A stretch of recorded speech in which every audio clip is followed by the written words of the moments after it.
Hi, this is Shannon Elliott with Teach Austin, and today we're going to talk about pigeon prep and some of the common tendencies that we see in our students and how to help them find more optimal alignment.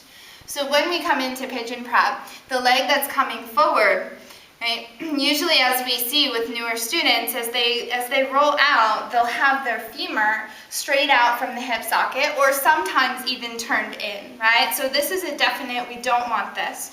Okay?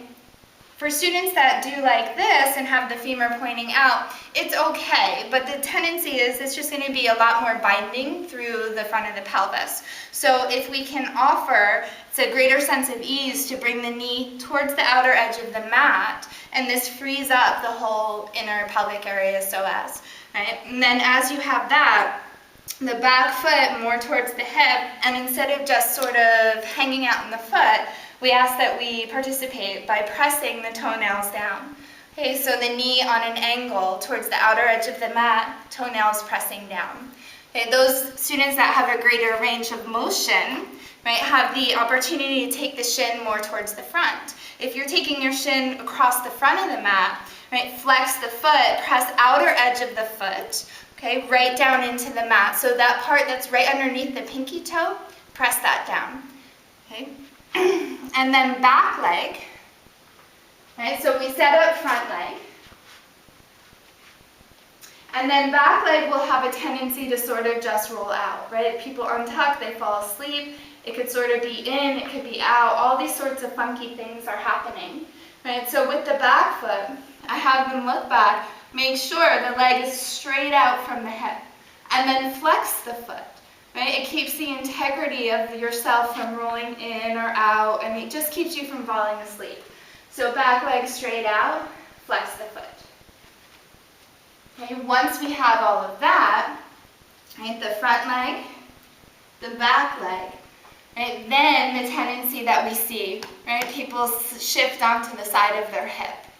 Okay, so in order to keep the pelvis squared, we do the isometric action. It's as if, right, you're taking front knee, back knee, and squeezing in towards the midline. And that gives you a lift in the pelvic floor. It frees up the low back. It squares your pelvis. And then you keep hugging in. Right, as you start to bow forward, you can take top of the thighs up and back. Right, keep the thighs rooting back as you bow forward. And then you can even start to wrap the left seat back and in a bit. Okay, and then as you come forward, you keep all that action. Right? So it is possible to lower the pelvis to the floor. Not really optimal for most students because as they start to lower towards the floor, right, they shift to the side. Right? So more important that you get the muscle energy of squeezing in, even if, they're way up here. Right? And that brings to the other point of a block. I'm not really a fan of a block, although, right, it keeps a greater awareness of the pelvis being squared. What happens is people, right, still sort of sit on the block, right? So maybe not like this, right, but still your weight is uneven, you're resting on the block as you come forward, right? So this, removing the block actually allows the student to be able to do it themselves. So just to review with the front leg, right, knee more towards the outer edge. Okay, tops of the toenails down if the heel's moving back towards the hip. If you have greater range of motion, you can keep the shin across, but then action through the foot. So underneath the pinky side of the foot, press down. Check your back leg, make sure it's straight. Tuck the toes. Okay, squeeze the knees towards the midline. And then start to bow forward. As you bow forward, take top of the thighs up and back. And then you can wrap the outer left hip back and down. Okay, and then you can continue to come forward, maybe stack the hands, let the forehead rest.